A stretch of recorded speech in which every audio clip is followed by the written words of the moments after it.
He removed every form of flaw, gave me the peace of peace, gave me the purpose, gave me the purpose of peace. Oh, by the hazard foolish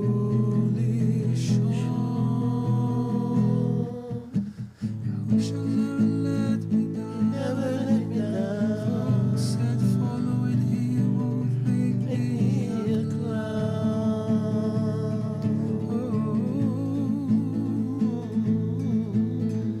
we shall never let me down. Never let me down. Said following him would make me a clown.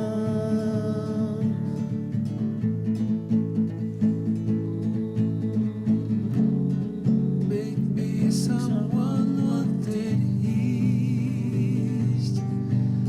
east that he made me a priest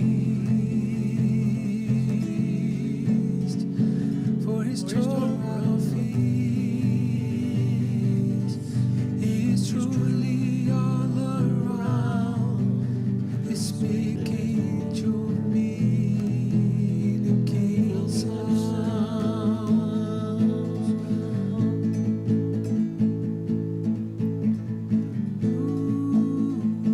This is all around. He's speaking to me in kingdom sound. Yahushua's all around. Messiah, never let me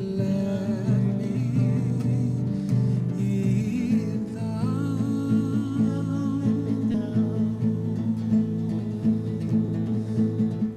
He removed every form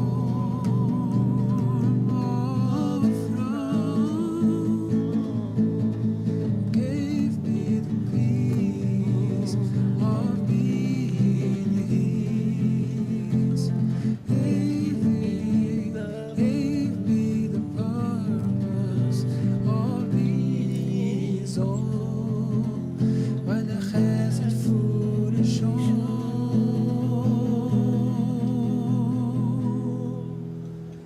shall never let me down. Never let me down.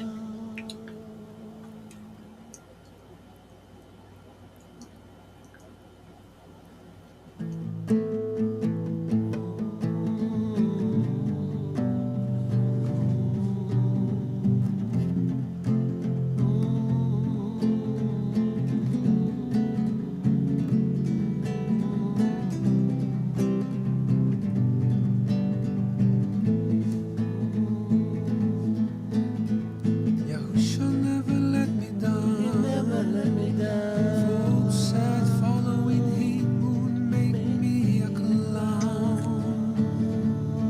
Oh, Yahushua never let me down. Never let me down. Folks said following him would make me a clown. Oh, he's truly around, speaking to me, the kingdom sound.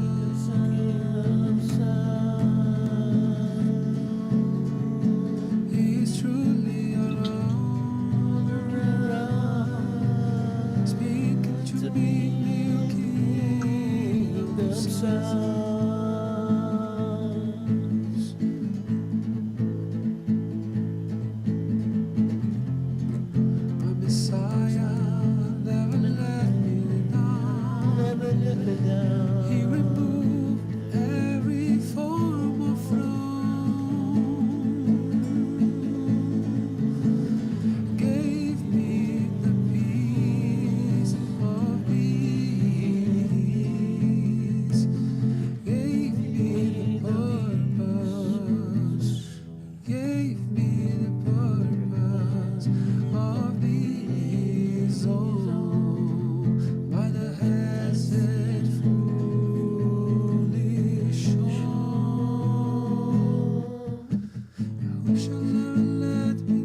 form of love, gave me the peace of being His, gave me the purpose of being His own. وأنا خاسر فوق الشوق.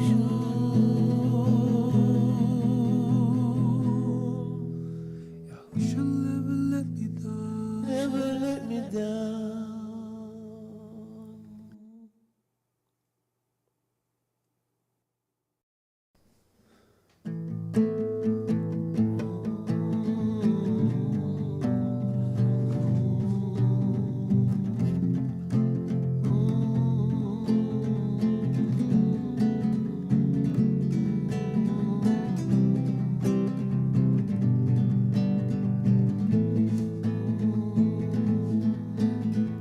Yahushua never let me down. You never let me down. Full sad following Him would make me a clown.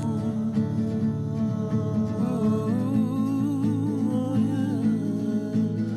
Yahushua never let me down. Never let me down. Full sad following Him would make me a clown.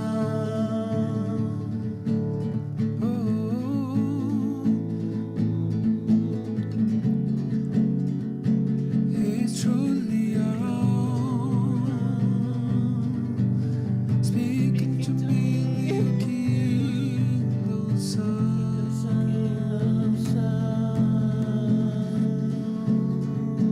He's truly around, speaking to me, the kingdom sound.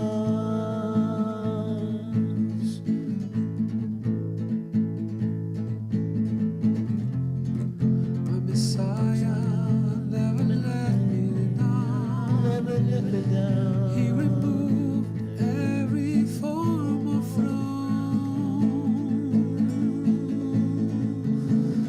gave me the peace of peace, gave me the purpose, gave me the purpose of being His own. By the hesed foolish shore, Yahushua never let me down. Never let me down. Said following Him would make Make me me a a clown.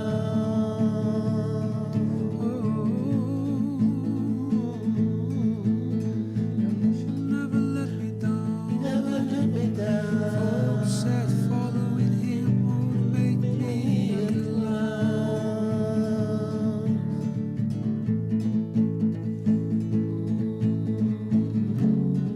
Make me someone wanted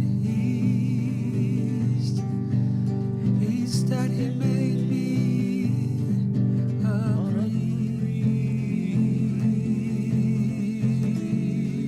priest for His Torah feast.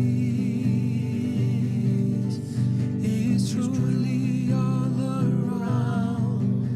He's speaking to me, the King sounds.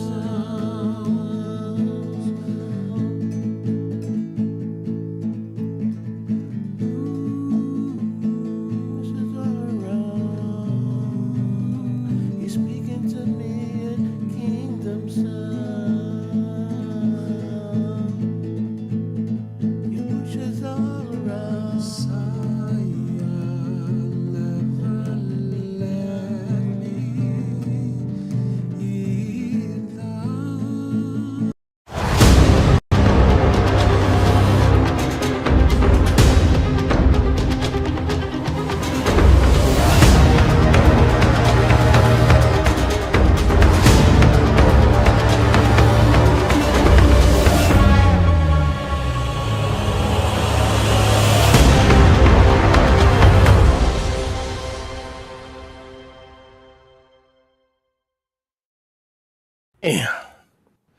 Baruch Hashem Yahuwah. Yada Yahuwah. Shalom, my brother. Shalom. How are you? How are you? I'm not doing as good as you because you're shouting. I'm having a great day Oh, you were already, just leaning man. forward. I didn't. I didn't know if you were shouting or leaning. I guess you were Oh, just leaning I forward. was just leaning into my mic a little bit because I was adjusting the camera and No problem. got a little wind and rain going, or a little wind, not rain today, but had rain. Yeah. Continue to Well, be Baruch. it's better than not hearing you at all. That's for sure. Amang and amang. Well, You could lean forward anytime you want. things Hey. good in Florida. My cousin David said since we asked for prayer for rain, he got Rain. two pretty good downpourings where he is. So I don't know how things are on your side of Florida. You're on the other side. Yes. We got Geshem. We Kibalnu Harbe Geshem. All right. Kibalnu Harbe Geshem. We got a lot of Geshem. All right. That's what we want to hear. When we pray for our brethren, we want to hear the response and we want to know if that way, if there's a problem, look, this is the way we knew from ancient days. From ancient days, if something were wrong, Yahuwah would communicate in ways that we couldn't forget and not ignore. And we would have to go to the only one who could give us the answer. Mm-hmm. And then we would find out if there was a problem, huh? So this is a good thing. And also some smoke signals too. Yeah. But before we start on today's topic, only known to Yahuwah and to Peter Martinez, because I haven't been clued in. How about that alliance meeting yesterday? I think whenever we meet a new person who has a little group in Utah, but he's been following us for over 20 years, it's encouraging. New people, new faces, encourage those who are there and known to each other. It's nice. It was really nice to meet Wayne, and we had a chance. Bob's teaching was excellent, and Bob is an encouragement to everybody in the alliance. He ministers from a sick bed. He is very, a tremendous very little movement. I mean, seriously, I'm not saying this tongue in cheek or sarcastically. Not only is he a friend, but he's a hero, because I don't know how many. I really don't know how many people would do that, would persevere. It may be easier just to try to survive, but he's thriving. He humbles us all. He's thriving, man. He's thriving even in that challenging situation, and his ministry is growing. More and more people are listening to his YouTube channel. So it's so beautiful. That was yesterday's meeting. To me, was very, very special.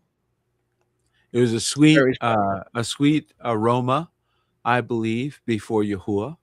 Mm-hmm. And whenever brethren dwell together in unity, there Yahuwah commands the barakah.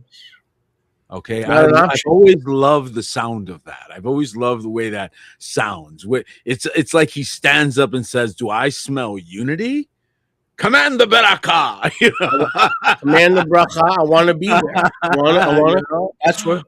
When two or three are in, not only I command it, I want Yahusha wants to be there, because the Ruach is a gentle power, and we can easily grieve it. And when the Ruach perceives friction, it kind of withdraws. And so that's necessary for the presence of the Ruach, is to put grievances aside, whether it's before prayer, whether it's before Pesach, as we're instructed to discern the body, which has many meanings, but still, Amen.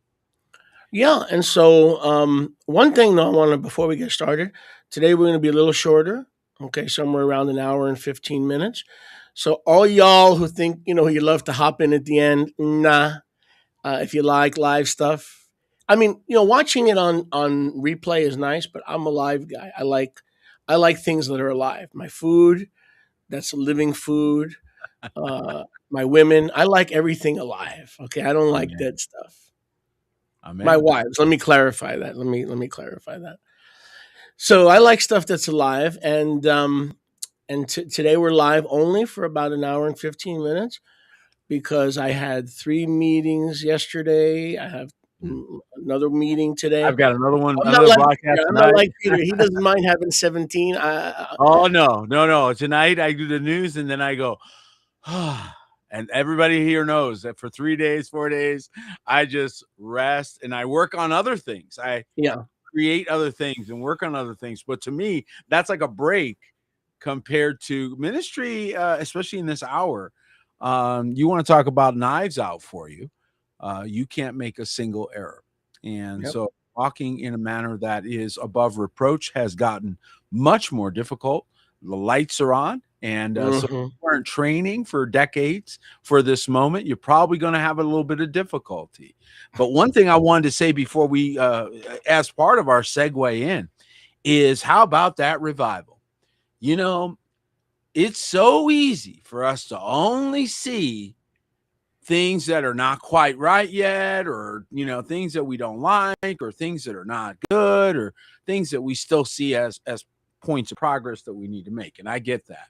I'm definitely with you all on seeing the errors and continuing to press forward toward the mark. However, it wasn't that long ago, Sholiak. It wasn't that long ago that we felt like we were talking to ourselves in the mirror, preaching to windshields and empty chairs. Nobody knew the name of Yahuwah. Nobody knew the name of Yahusha. People in churchianity looked at us like we had four noses. And today, when I look and I see an army, Yahuwah's people, and I was just finishing a song, Yahuwah Breathes Revival, and we're going to be putting it out. And this is what I'm seeing. I know that others see other things, and I see the fires. I have to report the news. I see the fires. I see the damage being done. I see the terrible backdrop. But this was prophesied. If only it would have only taken a broadcast to awaken the nation. Wouldn't that have been nice? But no. We need tornadoes. We need fires. We need drought. We need hammer, the hammer of heaven, before America goes, you know, maybe we're going the wrong way. And now they're waking up. And I want to tell you, I've never seen so many that are calling upon the name of Yahuwah. Whatever mistakes they're making, and we already know this. We already know this. So please don't anybody start writing into, oh, but what about this? Yes, children make mistakes. We get it. But the mountain maybe has not fully moved, but honeys, I love the way the rocks are rolling. I love the direction. Yeah. We are starting to really see take hold deep in America, not overseas somewhere. Finally, I'm seeing things that I prayed for 30 years, and I'm finally seeing it. Man. And I want to tell you that rewards this old preacher's heart in a way that I cannot express. Man, and cry believers, tears of joy. And believers are starting to see their Israelite identity more and more. Yeah. Discovering their identity as Yisrael, they're discovering their identity in their, I even don't like the word Hebraic roots, in biblical roots. They're the offspring. Right. We are the offspring of the patriarch. So when I started teaching the two houses some 25 years ago, more, and the Wootons were doing it as pioneers, and the Diffenderfers, you know, we were heretics. But today, when people find the name of Yahuwah, invariably, often they also rediscover their identity. And identity is so important. Now, you were talking about backstage, because we were just talking about possible topics. And you brought something up which confuses me a little bit, only because I want to be confused for the sake of discussion. Sure. I'm not really confused, but I want to be confused. I don't like playing stupid. So if I play confused, I'll come across as a little bit more humble. So you said that let us. I'm going to quote you now, my brother. I'm going to hold your feet to the new swimming pool. Let us be sensitive to those who feel pushed or pressured in any way. So let's throw that out there. What do you mean? Well, I think that one of the things that happens, especially for those of us who have that, I want to run as fast as possible and go, right, in us. And that is one set of gifts in the body, which are very necessary, by the way. Without them, you would not have forward-breaking revelation. You wouldn't have the breakthroughs. It's the breakthrough anointing, the breaker, if you will. But not everybody has that. And it's because not everybody has it that we can appreciate it and we can reverence it. However, one of the challenges comes in when we are pushing from behind. So leading and pushing are two different things. And what I've seen and some of the creaking I've sensed is those who feel pushed in any direction, doesn't matter what it is, could be Shabbat, could be keeping the feast, could be anything. No man's revelation should ever become another man's regulation. True. And whenever there's too much energy, and this is just my experience over time, on any particular topic, it starts to feel, and it's not really necessarily true, it's just a feeling of it. It feels like, oh, well, you're not moving fast enough. You're not catching on quick enough. When really we need to move on and let them have the time, in my experience, to process, because the implications, it's not the truth they're accepting that causes the delay. And this is what I've learned in 30 years of ministry. And you tell me if you believe, if you see it the same way. It's not the truth landing that they got in a half an hour. They did. That they got when you went through the third verse. By the time you got to the third verse, they were already with you. Okay. They already knew that what you were saying was inarguable, right? So whatever point it was, whether it's walking in the Ruach or being kind to your brother or showing up for Shabbat or keeping the feast, they already knew that you were right. You get what I'm saying? Like the name of Yahuwah, all these different things, they're not arguing these points. I don't believe that's the issue. What I believe is that they start to process implications, and that's what takes time.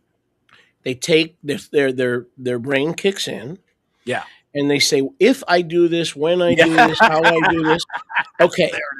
My Aunt Susie may not talk to me. That's right. The Christmas tree might have to be returned to Amazon. There you go. Now you're talking. I'm probably going to lose friends and money. But Yahushua addressed that.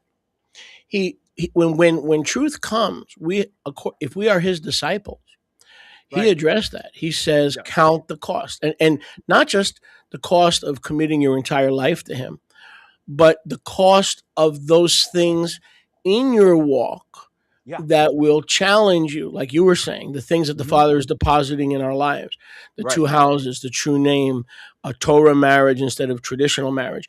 These things that he has been revealing to us every time, and this is what I think we're saying, you have to count the cost. In other words, counting the cost is not a pre-salvation or one time in your believing life experience. Every little step that he wants you to adopt, every little movement forward, revelation, understanding, commitment, you have to count the cost. And I think what you're saying is he doesn't mind that, because it's better to count the cost and not be lukewarm. It's better to count the cost and not be forced to do something. Counting the cost means I counted the cost and Hineni. Now you have the cloak and the talit of Hineni. Here am I. Now, I to dovetail to what you're saying, if I may. Your show. I'm a guest. I think you're absolutely correct. That's why we use your intro. Revival and maturity go together. And one of the problems with immaturity is the amount of time it takes, right? So this is one of the things that we notice about maturity levels. The more mature someone is, the faster you expect certain things. It's just that simple. The more mature they are, the quicker you expect to see certain reactions, responses, leveling off. All kinds of things are expected from maturity. Yep. And what we do is we imply that same maturity on the immature. Yep.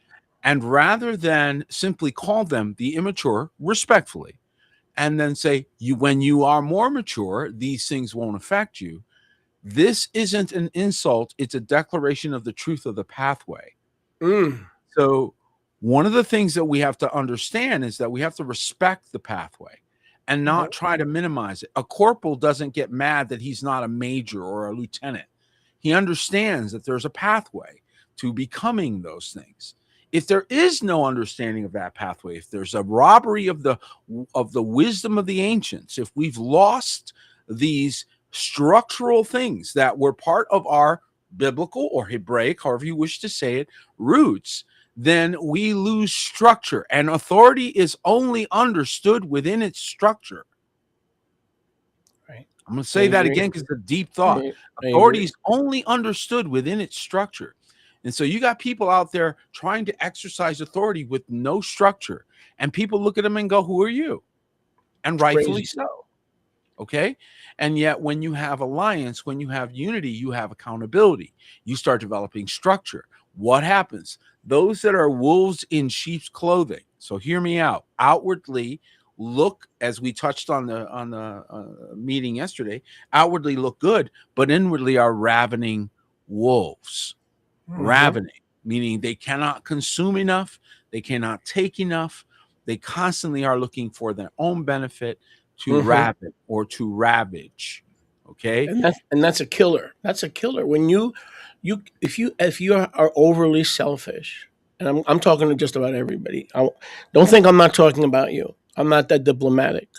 Amen. When you are overly selfish, it really is a ministry killer. If you want to serve Yahuwah, and you want to be active in the ministry at your own pace, at the pace that Yahuwah is showing you, without being pushed, without being pressured.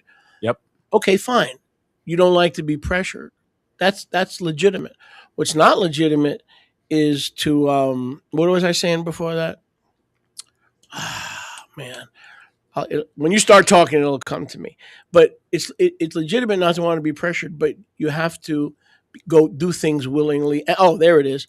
And give up the unholy trinity, which is me, myself, and I. Right. Okay. We all have that. And then as you mature, because you were mentioning maturity, right? As you mature, it becomes me and her, me and him, me and that family that Yahuwah wants me to assist. See? So that selfishness is a ministry killer.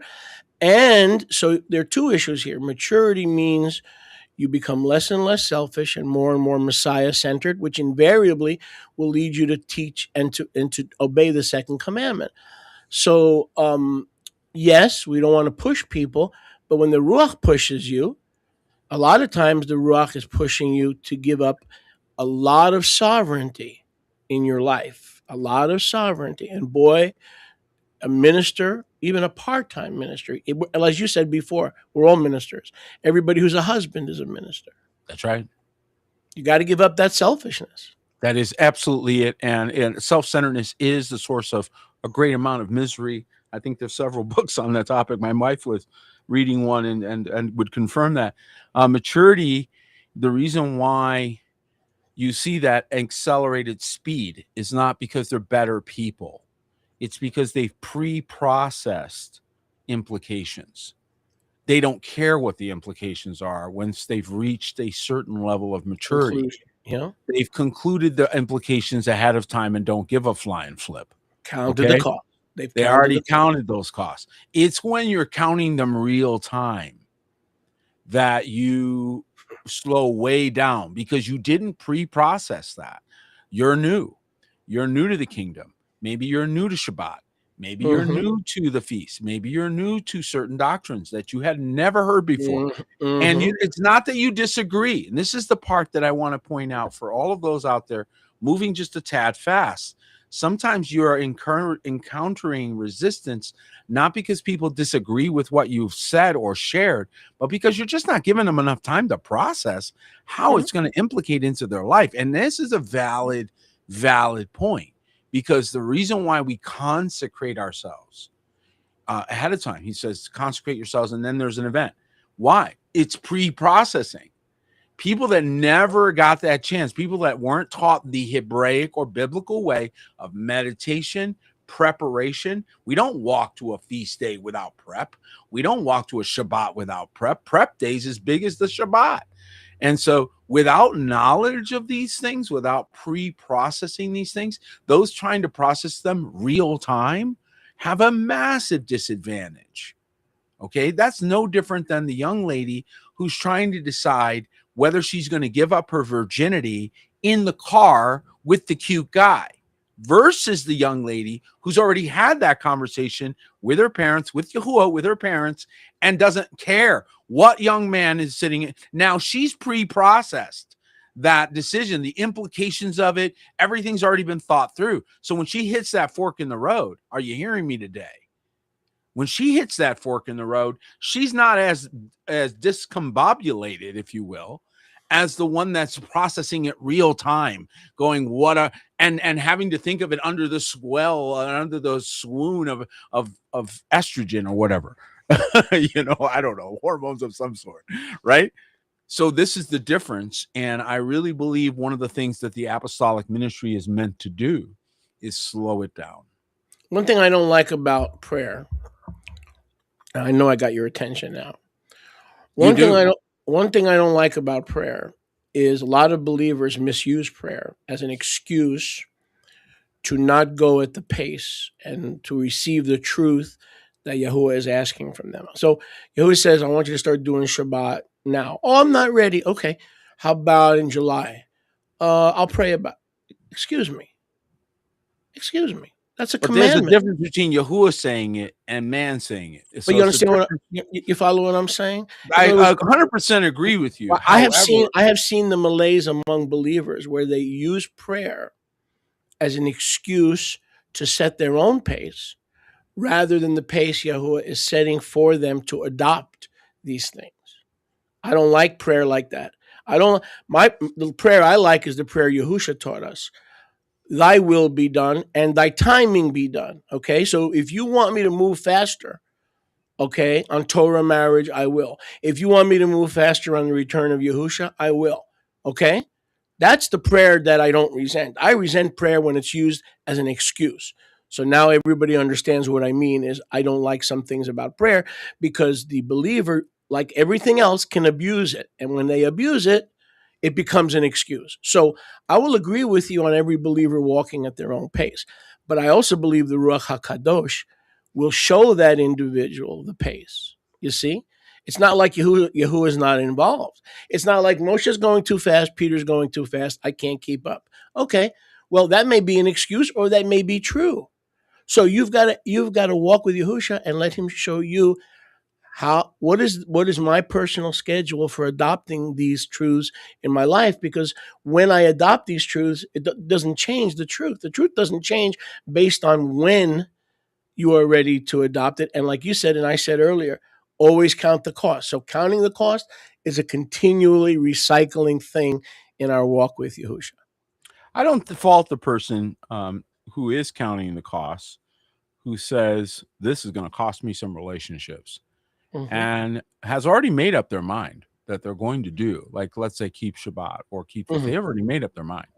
Mm-hmm. So the decision has already been made. Now they're being diplomatic. Now they're being wise as serpents, harmless as doves. Now they're being intelligent about how they're executing a decision they've already made. And that's generally how it works, is people first make a decision, get it clear in their heart. Then they have to decide how they're going to walk it out. And this is the part where they can feel pressured because they know the nuances of the individual relationships that they're in that we may be clueless about, right? As ministers in ministry. And so it's not up to us to decide. One time somebody rebuked me when I said, boy, some of these people, they come up for it's like they're taking frequent flyer miles to the front. And a brother said, I'm going to rebuke you there. You just pray for them. You don't worry about whether or not they're getting what they're supposed to get. That's not your job. Your job is just to be there. And it was a good rebuke. I was a young minister, and I took it well. I received it, and that was the end of that. I just pray for people. I don't care how many times you come forward. That's not my problem. That's between you and the Ruach. My job is to be a good example. But what I have noted is that Mark chapter 4 is always in effect. And it doesn't make a difference whether you've been saved for in the ministry for 20 years, 50 years, or whatever. The new word you get is going to go through Mark 4. You're going to have a snatch attempt. You're going to have a persecution attempt. You're going to have a crushing or the cares of this world, deceitfulness of riches, lust of other things. Doesn't matter what the word is. That's right. And it doesn't matter how mature you are. So everybody has to deal with that. And the better you are at processing that, of course, you're going to move quicker. Of course, you're going to be quicker about it. You're going to press forward. You're going to be diligent. Not everybody's learned that yet. And that's where my compassion comes out. That's where my heart as a father or grandfather, as an apostle, as a teacher, comes out and says, hey, I'll slow this down for you. Let's take a walk. I'll walk with you through this, because if you are genuine and you are trying to get breakthrough, let's say you're trying to have, I don't care where it is, let's say it's an economic breakthrough, okay? And you're trying to have an economic breakthrough, I'll walk with you. But the minute I get that you're not real, I'm done. The minute I get that you're faking it, or you're pretending, or you're putting all the burden on me, I'm out. But if you're sincere and you're genuine, you're like, I need this breakthrough and I'm willing to do whatever it takes. Man, when the student's ready, the teacher appears is a true statement wherever it came from. Okay? And that's what you like about me, isn't it? I love that about you. That I'm real. That even people that hate me say, you know what, the dude's real. Okay. Yep. That's how I defend you. Now. But what you're talking about is an ability that is interesting, because what was just explaining how you relate to people to encourage them to go at their own pace, not to be pushed, not to be pressured. That's the pastor in you. See, that's the pastor. My example is pressure enough. The apostle in you is, we got to get this truth out before it's too late. Here's the thing: is I don't think I need any of them.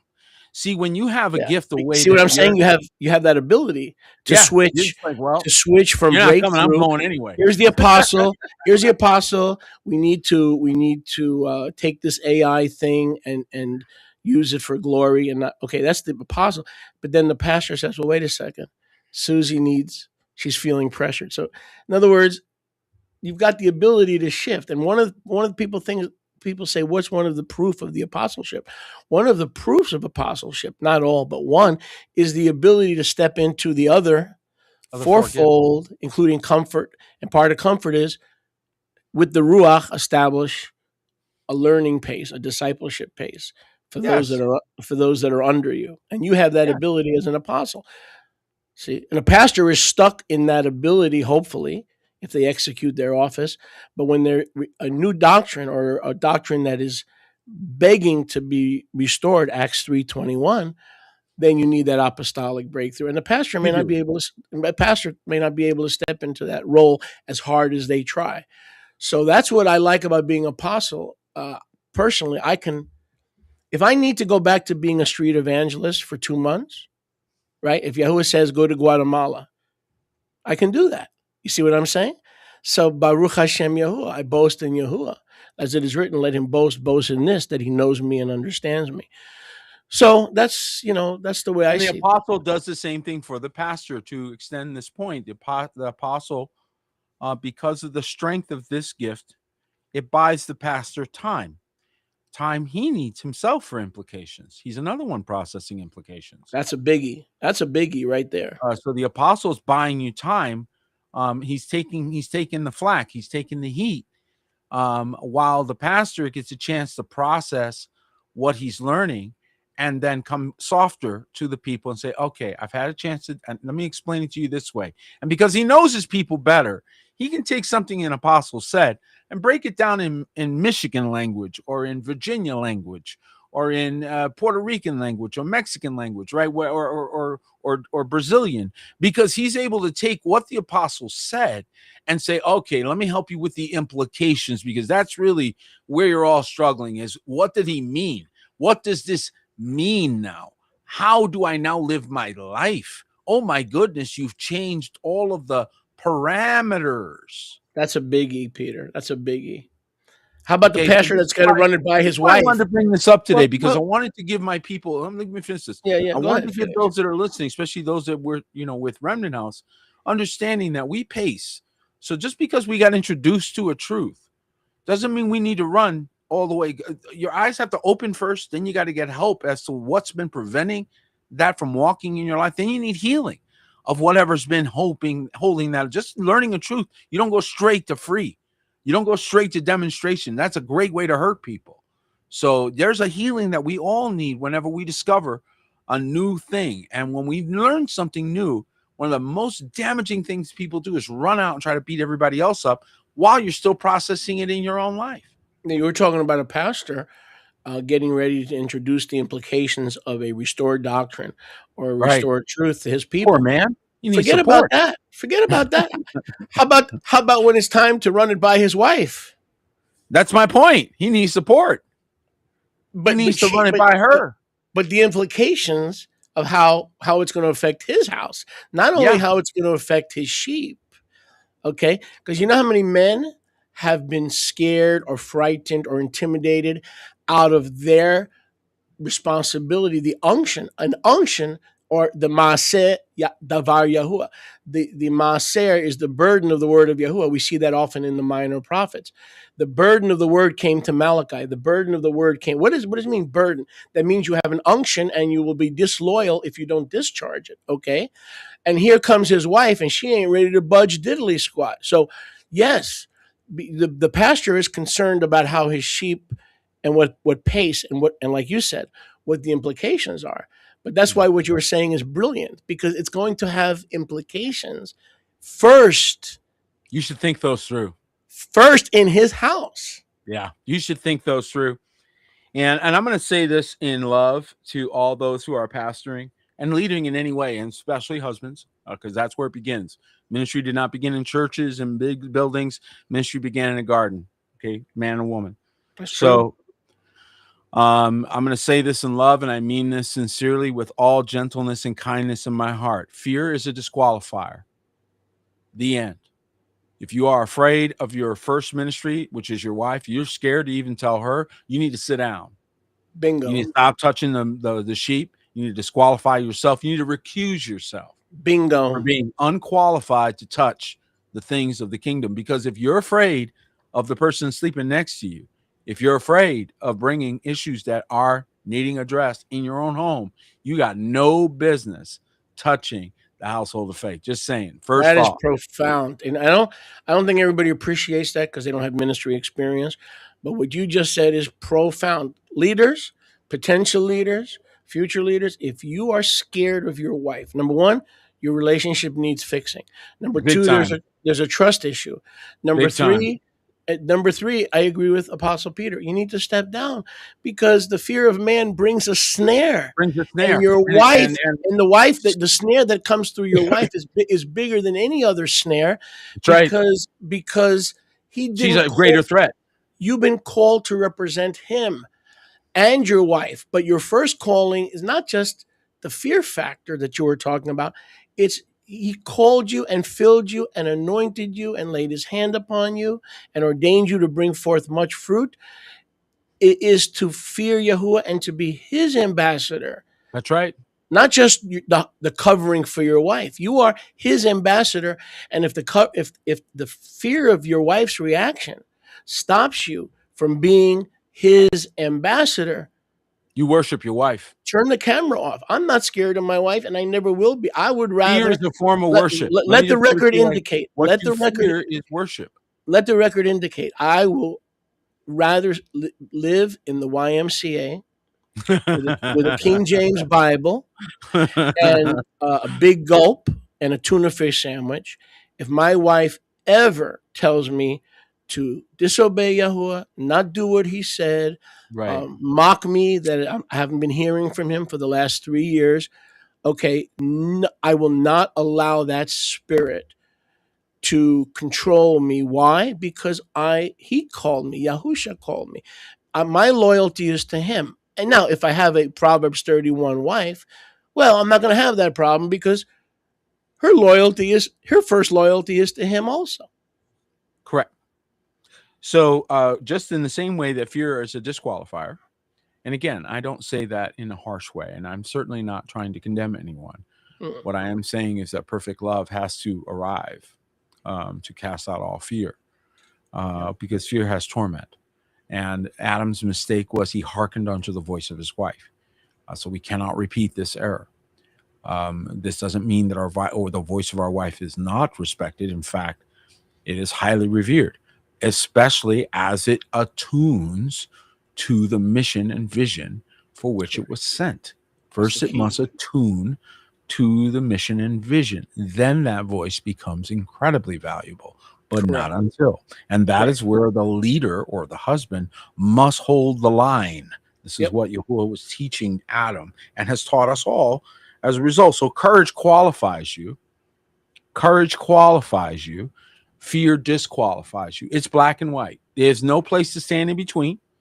There's up and down. There's binary. It's on or off. It's 1 or 0, yes or no. Either you are walking in courage, and courage requires that you go regardless. So leaders do not look and see who's following. They just lead. Okay. I say it again. Leaders do not look and see who's following. They just lead. And those who are, you know how you have a wife when you look to the side and she's still there. We don't drag anybody. She's still beside you. She better be beside you, and if she doesn't know her place, then how can you force that?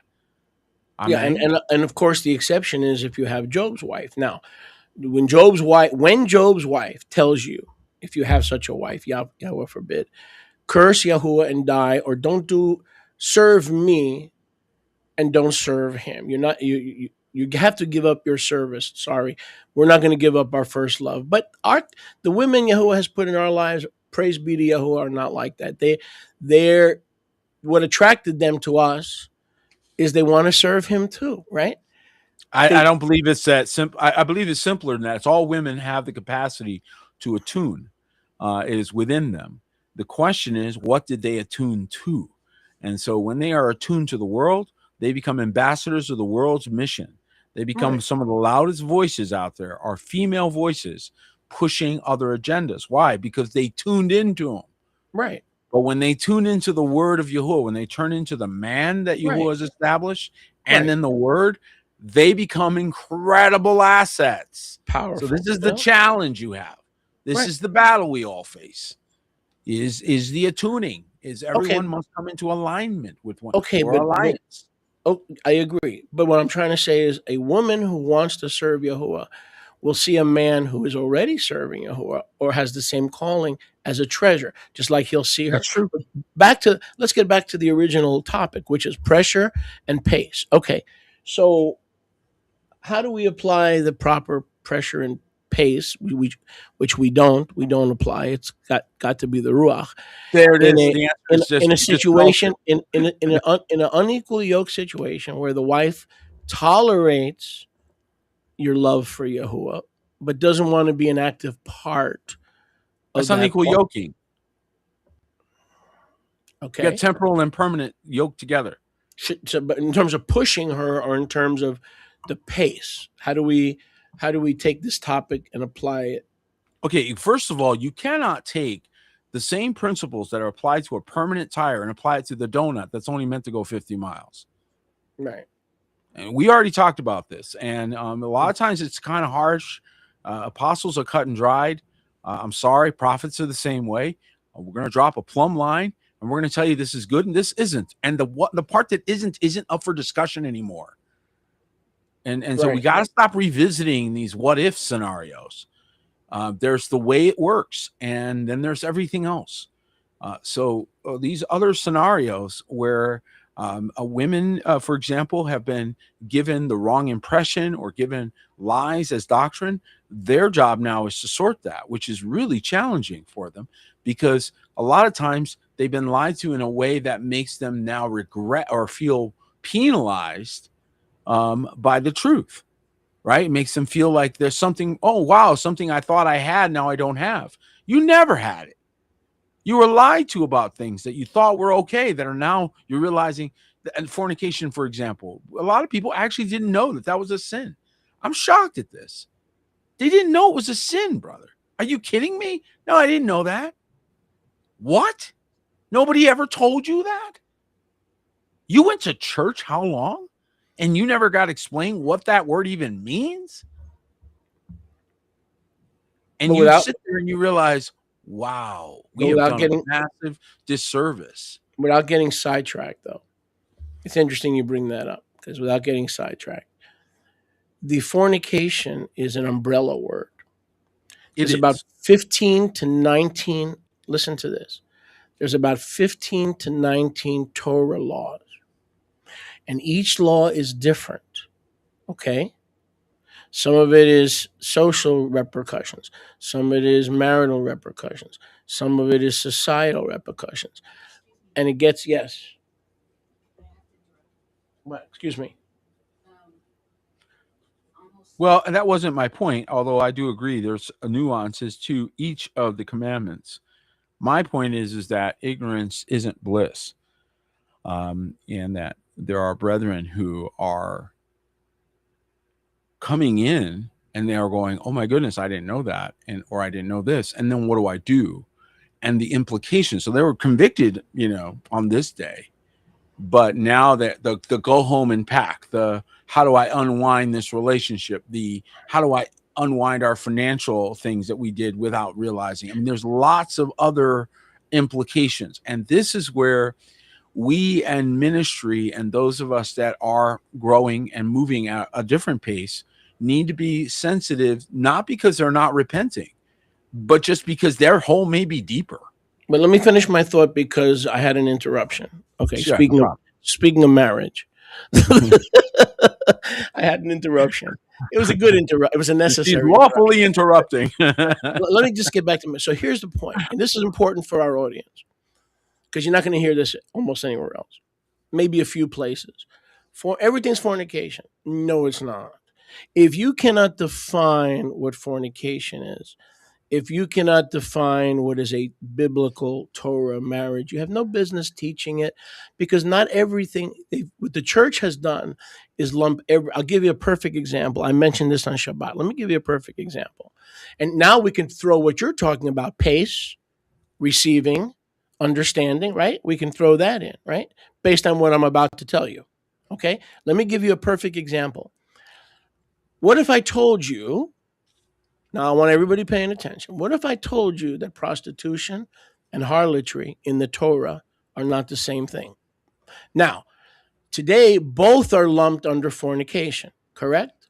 That's all I'm going to say for now. So here's a perfect example where someone's listening to this and they're going to say, well, wait a second. Are you saying prostitution is okay? You didn't hear me say that. No, you didn't. No. Wait, you didn't hear me say that. What I said was They're different. Yahuwah treats prostitution and harlotry, which is temple sex, cult sex, it involves idolatry, different than a lady on the street. Now, a lot of you don't understand that. Therefore, what you don't understand, you're going to disagree with. And now that gets back to the topic of today. The topic of today is how slow do we go? How quick do we go when we hear something that challenges us? Well, there's a good example. You clearly, because of your esteemed position, Sholiak, in the task that you were given, especially parsing specific words for translation purposes, gave you a significant advantage in dealing with some of the nuances and topics that would come up. Yeah. And while, again, the debate isn't whether you're accurate, I don't think people question that. I think people look at your studious nature and say, the man is hardly ever, we haven't found him in error. So we got to now go, okay, we may not like the way he said it. We may not like the joke he shared. Or the only whatever. error I made is joining you for this podcast. I'm only kidding. See what I mean? See what I mean? That's the only thing you might have a problem with is the sense of humor. You know I love you. I'm only kidding. He's an East Coaster. He jabs you a little sometimes. So what? It don't bother me because I grew up with it, right? But other people, it might bug a little bit. Midwesterners, it really bothers a lot. They consider a lot of behavior that we consider normal. They consider it rude or offensive. So sometimes you just have to understand culturally what you're watching or who you're sitting in with, right? So those of you that might get offended at our pace or the way that we talk, understand that. But this exactly is the point, is that you understand nuance. And especially as a mature person, you can roll with nuance. You can take the time to go look at something or give the teacher the benefit of the doubt if there's a topic that's different. For a lot of the newbies, some of these topics are heavy. Very heavy. For so me, they're heavy. They're very heavy. And so when you talk about them like they're not that big a deal because you've already processed the implications, right? And I'm not just talking about you, Sholiak, or myself. I'm talking about all of us, because our entire community can do this, where we've already processed the implications. We've already modified our life. We've already adjusted our work. We've already done these things. So we make it look like it's no big deal to make this step, Whereas those people who are just now hearing that for the first time, or finally getting clarity, or maybe confirmed, like I knew it, and finally they meet you and they go, I knew that was true, right? Now they got to go home. They got to tell their husband. They got to tell their wife. They got to tell their kids. They got to go through a process. You got to have patience for this. And I believe Yahuwah does. I believe that Yahuwah wants you at a certain place at a certain time. He knows exactly how long it's going to take you to get there. He knows how many knocks on the head you're going to need. He knows how many times you're going to go around the mountain. And he backs up and he adds all that time, and that's when you're born. And patience is a fruit of the Ruach. That's when you're born. He calls the end from the beginning. So he would factor all of that in and then do that. Another thing for you, because we're talking about faith lately, I don't put my faith in my ability to hear him. Just again, I'm giving you guys little tips, okay, along the way. I put my faith in his ability to speak loud enough for me to hear him in the language he knows I'm going to hear. Yeah. So I look out for him. I'm looking out for him. And any place. He could be talking to me through a song, through my brother, through a billboard. It could be anything. I have to always be on the lookout for my father dropping me a hint. Yeah, and when you're like that, you learn faster. And getting back, hit on the head with 4 verses and a 2x4 before you finally go, okay, maybe you got a point. Getting back to pace and pressure.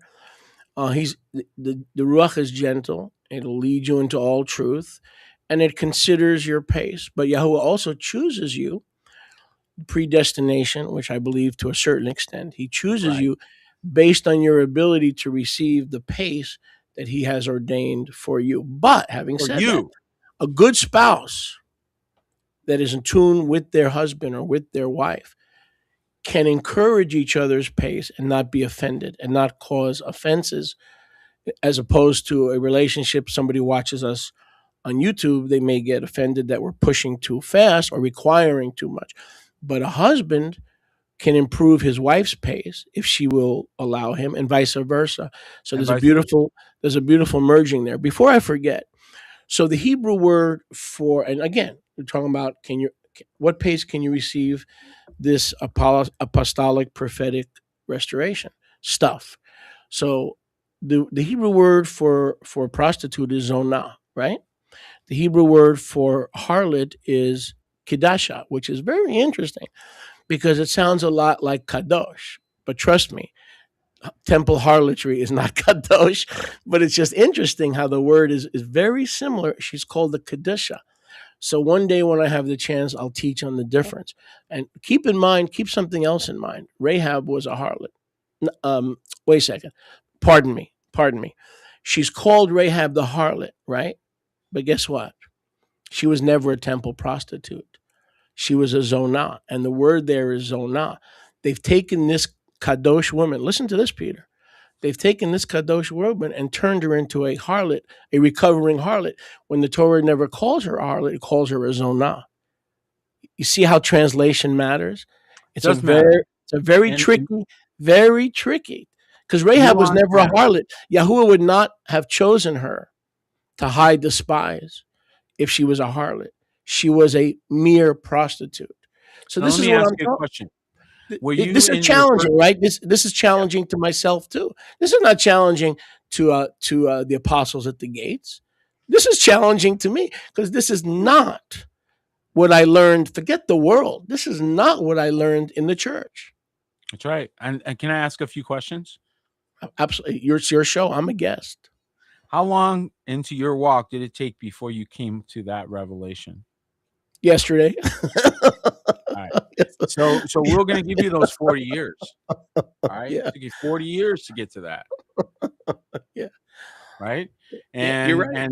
And we have to be then that gracious to our brethren and say, wait a minute, let's take somebody who's like, it took me 15 years to finally quit smoking cigarettes. Well, then quit expecting everybody else to quit in 15 minutes because you took 15 years.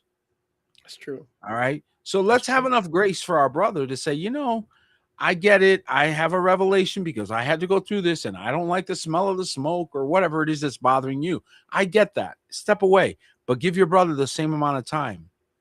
And that's when you really are maturing, because when you can't stand it, when you're like, I just can't stand it, you're immature. because we all had to stand it while we were looking at you. Good point. Very good point. Let's all be gracious to each other at pace. Let's all remember that not everybody's walking up there with Moshe. Some people are way back there bringing up the caboose. All right. And they're important too, because how many know there's a few that didn't even feel worthy to be part of the group, and they're back there going, no, it's okay. We'll walk with you. That's amazing.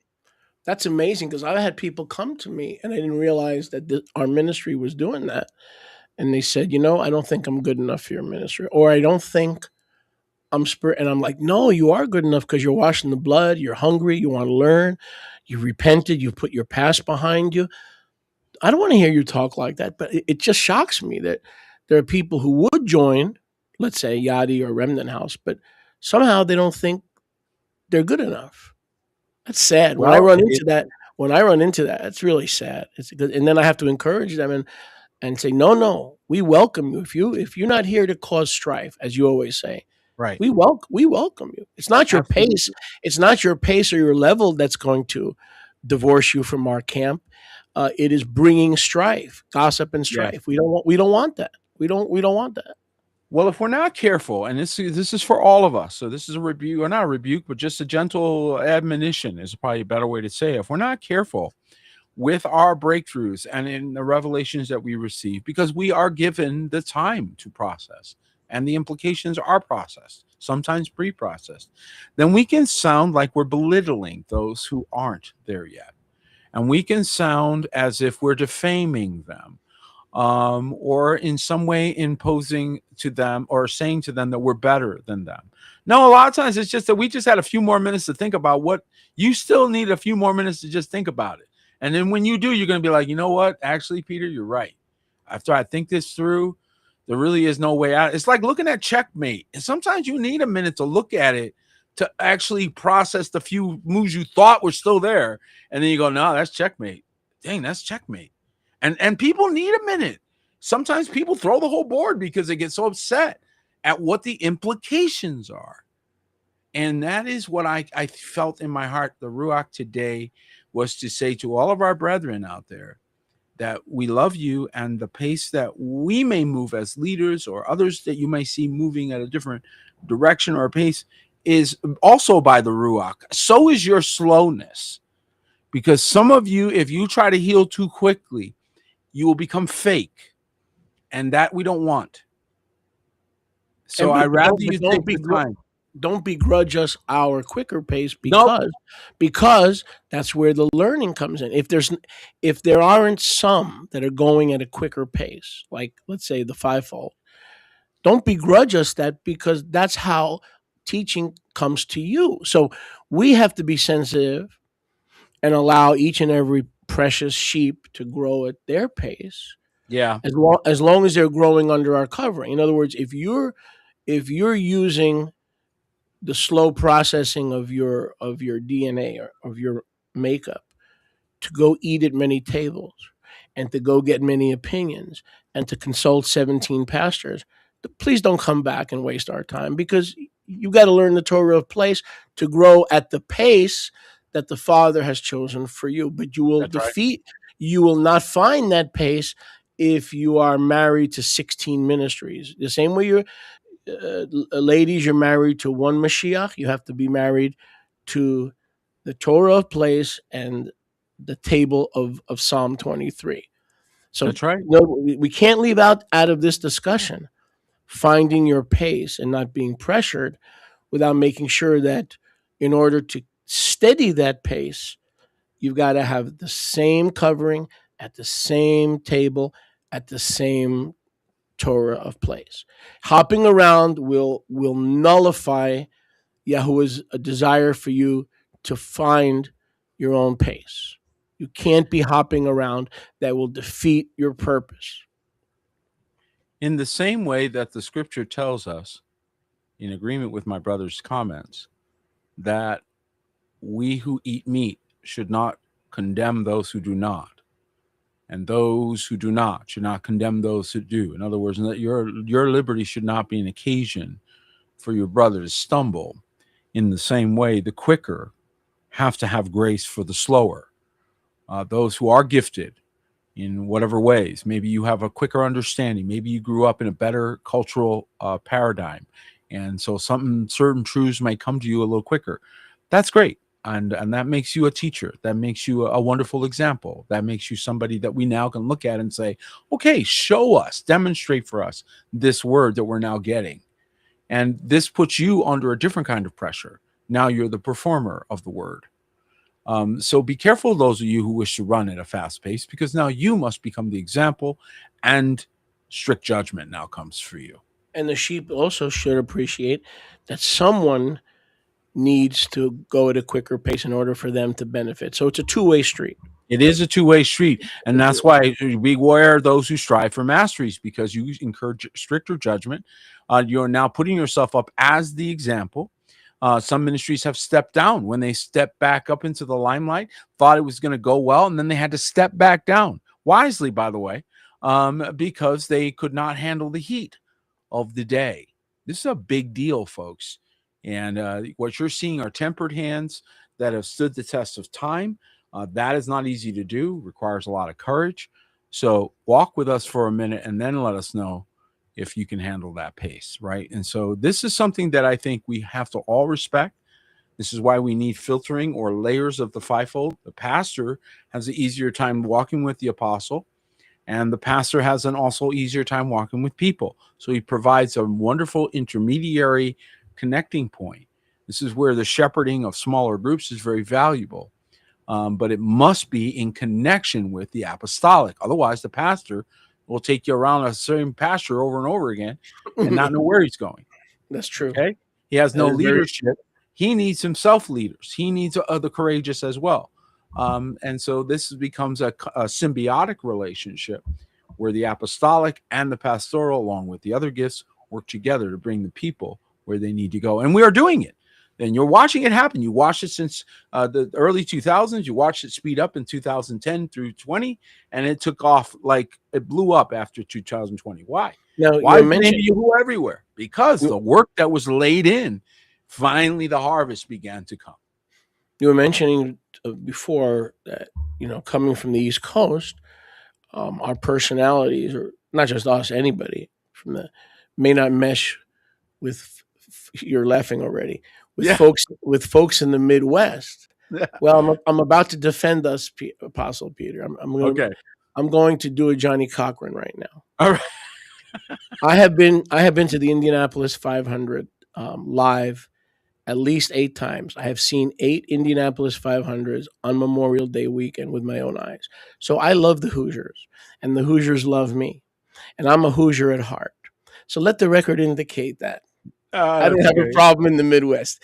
You think I do, but I don't have a problem in the Midwest. Well, what I meant by that is our pace of speech, and no, I know you are. Our pace of speech and the way that we may use expressions and use our hands to talk, because we're East Coasters, we do that, right? All that stuff sometimes can offend, right? So just culturally, we all have to be sensitive.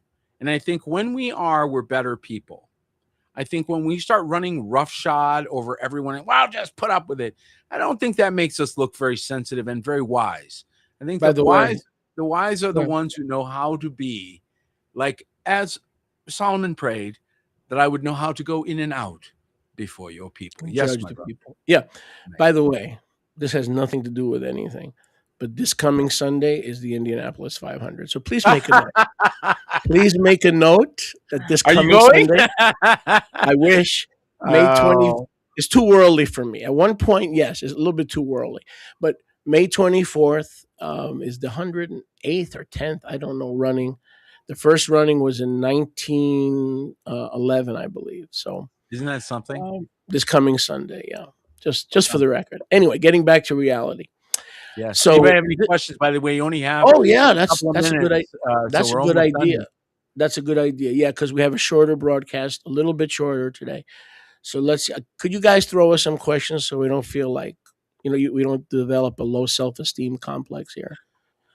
Well, one question that I was given ahead of time was the one that we're addressing now. Is everyone supposed to move at the same pace? And And so I hope we answered that for the person that asked that question. If you have any others, please feel free to shoot them up.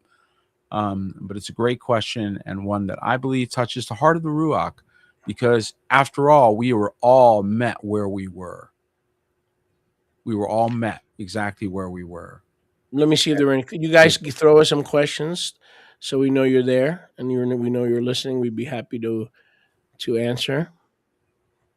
I like people who joke. I laugh with them. That's Patricia. Yes. Apostle Peter and Apostle Moshe are a great team. Thank you, Patricia.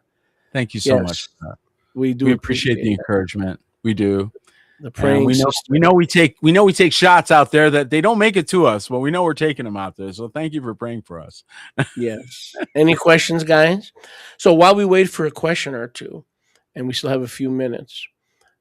So yeah, this is a very important topic.